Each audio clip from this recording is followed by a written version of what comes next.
Çok kıymetli yalnız canlar. Bu video sadece bize özel.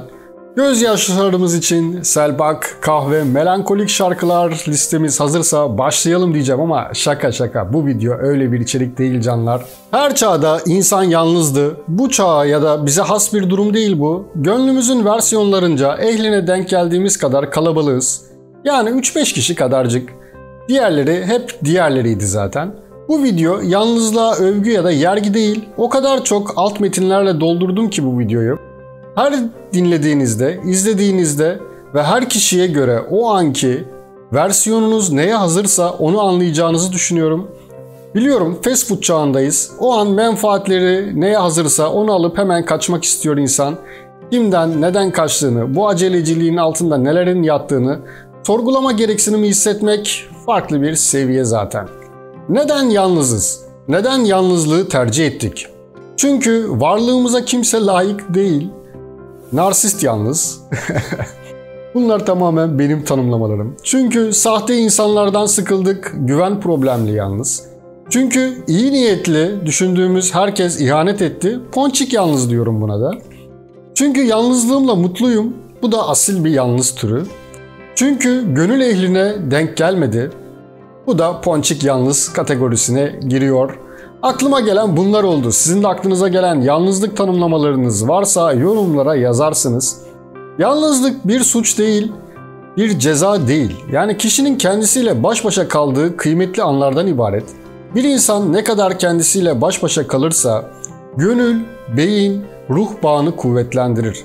Ya da çok ayrık konuşuyorsa bu üçü, gönlümüz, beynimiz ve özbenliğimiz çok ayrık konuşuyorsa, onları barıştırırsa o zaman bir aydınlanma yaşıyor insan zaten. Bu üçü çoğu zaman aynı telden çalmazlar zaten. Hepsinin fıtratı farklı. Burada mühim olan kontrolü kime verdiğimizde. Sürekli çevremizde bir ortam, arkadaş arayışımız, bir ses, gürültü arayışımız zaten içimizdeki bu sesleri susturma isteğimizden kaynaklandığını düşünüyorum. Oysa o seslerle oturup barışsak, öyle gerekti, öyle oldu desek, başını okşasak, o hallerimizin ve her şey daha güzel bir hal alacakmış gibi. Bu yüzden yalnızlık güzeldir. Yani peygamberlerin beslendiği yalnızlıktan bize düşen payımız da buymuş dedirtir insana. Yalnızken ki kendimizle ilişkimiz sağlıklı olduğu sürece de mutlu biri oluruz.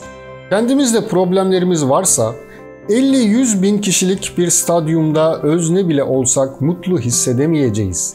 Tüm sorun kendimizle alakalı bir durum. Zaten kaç yıllık ömrümüz var ki bir de hırsların, egonun, kibrin peşinde telef olup gidiyoruz canlar. Yalnız anlarımızdaki mutsuzluğumuzun en temel gerekçesi kıyastır diye düşünüyorum. Yani sosyal medyada önümüze çıkan hayatları gördüğümüzde kendi hayatımızla kıyaslayınca mutsuzluk kaçınılmaz oluyor zaten. Kıyastan vazgeçebilir miyiz? İyi bir öğreti olur yaşam yolculuğumuzda.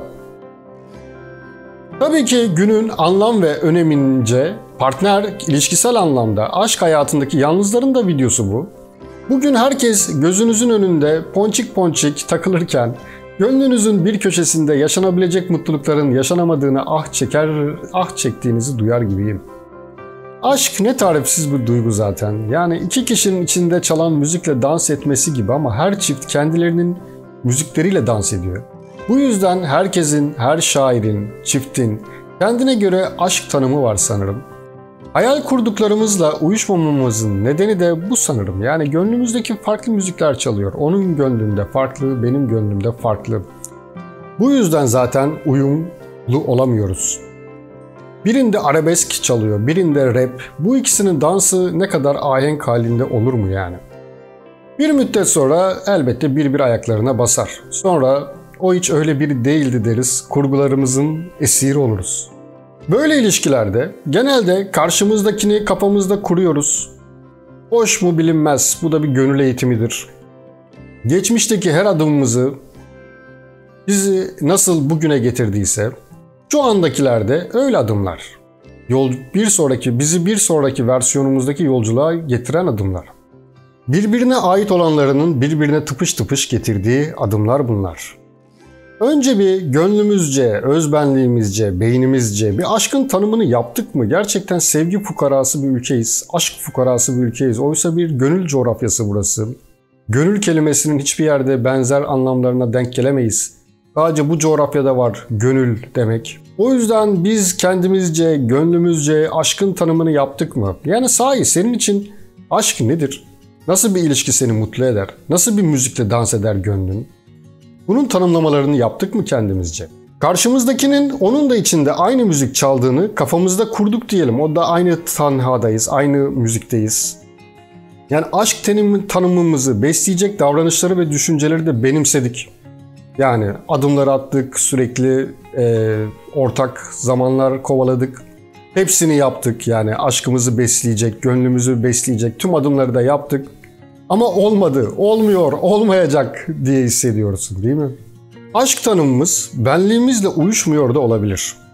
Bu yüzden benlik dediğimiz gönül, beyin ve ruh, bu üçünün uyum durumu. Bir aşk tanımı istiyoruz. Belki sosyal medyadan etkilendik. Yani filmlerden, dizilerden etkilendik. Bu aşk tanımını yaparken. Ama bu üçü uyumlu mu? Bizdeki bu üçü uyumlu mu? Gönül, beyin, ruh. Bu üçünün uyum durumu ya da saf bir hayal kurup hiçbir adım atmadan ömrümüzü oyalayıp duruyoruz. O beni arar, o bana yazar. Ben ne söyleyeceğim, o söylesin diye böyle ömrümüzü oyalayıp geçecek kadar uzun yaşıyor muyuz yani? Yani sosyal medya çift örnekleriyle safi cinsellik, güzellik, statü, para gibi tanımlamalar da başlı başına sorun zaten. Bir insanı hiç değiştirme gayretine girmeden olduğu gibi kabul edip ya da olduğu gibi etmeyi öğrendiğimizde kendimizle ilişkimizde güzel bir adım daha atacak gibiyiz. Her neysek dengimizle kol kola yaşlanıp gideceğiz zaten. Zaten herkes dengiyle beraber. Kimse kusuru karşıda görmesin. Aşk hakkında söylenenleri unutun. O şair şöyle tanımlamış, bu şair böyle tanımlamış. Bak onun da başına gelmiş, aynı benim başıma gelenler. Oysa sadece güzel olan kelimeler diyor şair. Bu yüzden içinizde, içimizde hangi müzik çalıyorsa onunla ahenk içinde olacağız. Ya belki de yani burada akrabaları da sevmeme nedenimiz bu bile olabilir mi diye düşünüyorum. Yani kendimizde sevmediğimiz, değiştirdiğimiz ne özellik varsa yüzümüze vuruluyor. Akraba ilişkilerindeki bu sevmeme tavrı da bu nedenden olabilir diye düşünüyorum. Yani kendimizde görmediğimiz, sevmediğimiz özellikleri gördüğümüzden kaynaklı. Bu yüzden bir aşk tanımı, gönül tanımı, beyin, ruh, bu üçünün uyumlu halindeki tanımı çok önemli. Bunu yapmadan yani rüzgarda savrulan bir yapraklar gibi savrulup gidiyor ömrümüz. Yani aşkı tanımlamak öyle biri de olabilmek lazım. Yani gerisi de gayrettir zaten. Yani gönlünüz ehline denk gelecek. Mutlaka denk gelecek. Şu anda denk geldikleriyle uyumlu olmamanızın nedeni hep bu beyin, ruh, gönül uyumsuzluğundan kaynaklı. Birini gördüğümüzde o tanışmışlık, o ruh eşi hissi ya gerçekten ruh eşidir ya da benzer yollardan geçmiş insanlar birbirini gözünden tanır. Hani bu ikincisine daha sıcağım ben. Hani bilmediğim bir şey hakkında ruh eşi diye bir şey yok gibi büyük laf edemeyeceğim. Bu his tek taraflı ise kuruntudur zaten. Gönlümüzün boşluğuna denk gelmiştir. Gönülün yakıtı sevgidir. Güzel sevmeyi beceremezsek kendimizle saçma sapan alakalı ilişkileri ruh eşi diye seviyor buluruz kendimizi. Gönül fukarasıyız biz. Gönül de haddini bilecek. Ponçik gönlümüzü de eğiteceğiz. Yani Aşkı Buldum Hayat dizisinin spoilerini vereyim mi size? Yani biraz bu versiyonumca tabii ki. Yine büyük bir laf geliyor. Aşkı Buldum Hayat dizisi. Bu dizinin spoilerini paylaşıyorum arkadaşlar, canlar. Arkadaşlık artı dostluk artı muhabbet. Bir tutamda elektrik ya da cinsellik eşittir. Tüm bunlar sevgisiz olmuyor tabii. Bunları yöneten, derleyen yapımcı da başrolde dizinin baş kahramanı olarak aynı zamanda kendisi. Bu da Saygı. Ve biz olabildiğimiz bu kişiyle bu dünyada ve ahirette de beraber olmak istiyor, öyle yaşıyor. Onu neden sevdiğini açıklayamıyor bile. İşte size Aşkı Buldum Hayat dizisinin spoileriydi bu. Ha, sonu mu? Sonu o bölüm henüz yayınlanmadı. Herkesin için güzel bir son diliyorum bu alemde. Peki inancımız ne alemde? Hep onun dediği oluyor değil mi?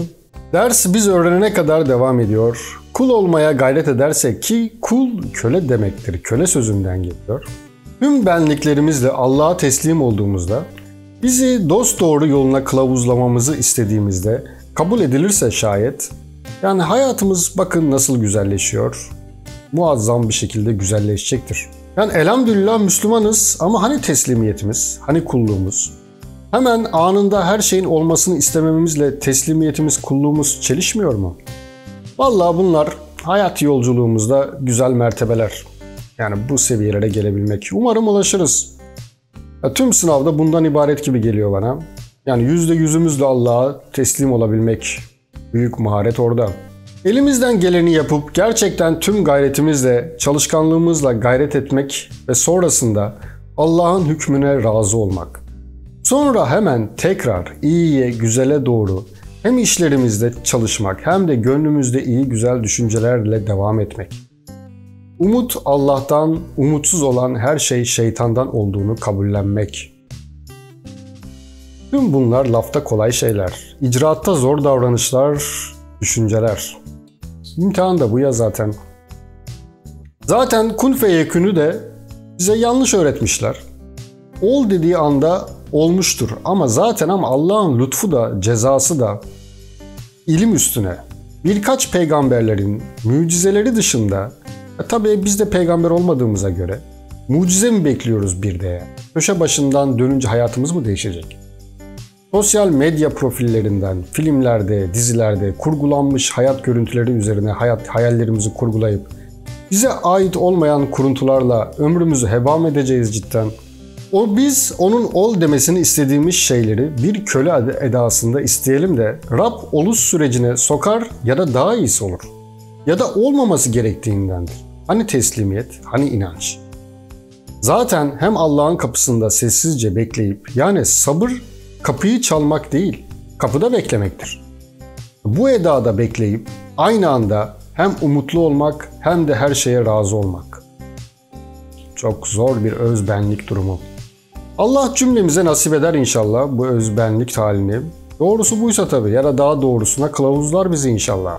Tüm yalnızlıklarımızın kökeninde inanç var aslında. Yani Allah kendisini bize hatırlatıyor.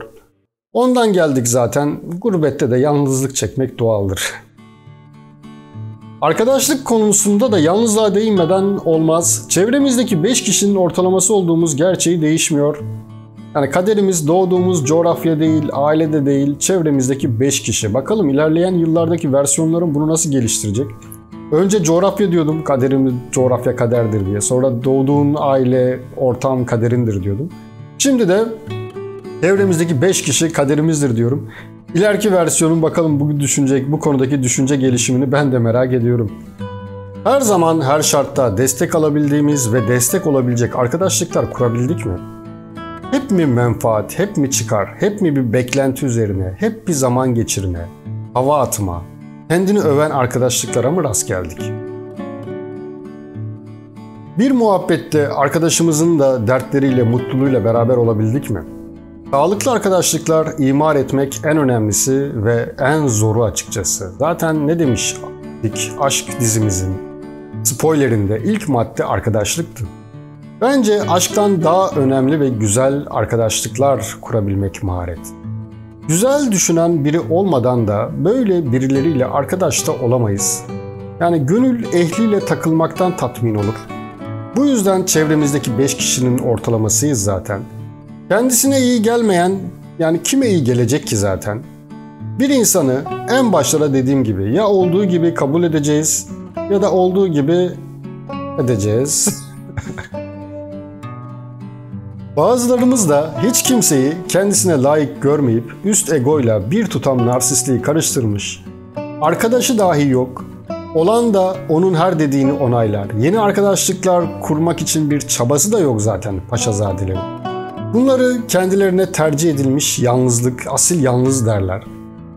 Ben nereden biliyorum diye sormayın, bir danışanım anlattı.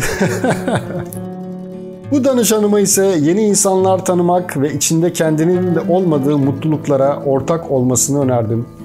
Tek bir günde değil, yani nerede öyle değişim, köşeyi değiştiriniz, döndüğünüz gibi değiştiniz, bu videoyu kapattığınız gibi aydınlandınız, öyle bir değişim yok.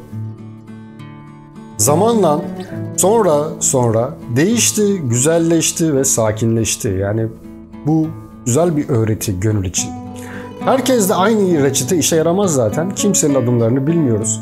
Herkes kendi anlattığı kadar bir de hayatından dinlesek onu neler çıkar kim bilir. Yani herkes kendini haklı bir görüyor. Özetimiz ise herkes yalnızdır. Herkes göründüğü kadar da mutlu değildir. Yalnızken de arkadaşlarıyla da mutlu olamayan mutlu bir birliktelik hayali kurmasın.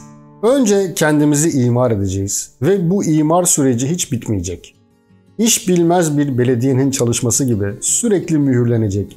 Yıkılıp yeniden yapılacak yerler sürekli olacak. Sonra kayyum atar biri, kendi istediği gibi yapar. Yıllar sonra gelen pişmanlık hissinin acısını yaşamayalım. Acımadan da değişmiyor ya insan. Yumurta içeriden kırılırsa hayat, dışarıdan kırılırsa zulüm olur misali. Bu yüzden kendi kendimizi imar edeceğiz. Beynimizde güzel bir saray inşa edeceğiz. Sevdiğimiz hobilerimiz, güzelliklerimiz hep oda oda olacak, kat kat olacak. Gönlümüzde güzel bahçeli bir, artık nasıl bir hayaliniz varsa ya da deniz kenarında mı olur? Güzel bir yer inşa edeceğiz. Orayı bir bahçıvan gibi ya da bir mühendis gibi ya da kendi istediğimiz gibi, daha doğrusu bahçıvan bu örneğe daha uygun. Güzel bitkiler, çiçekler ya da artık meyveler ekeceğiz. Sonra güzel bitmeyenleri budayacağız. O budarken biraz canımız yanacak.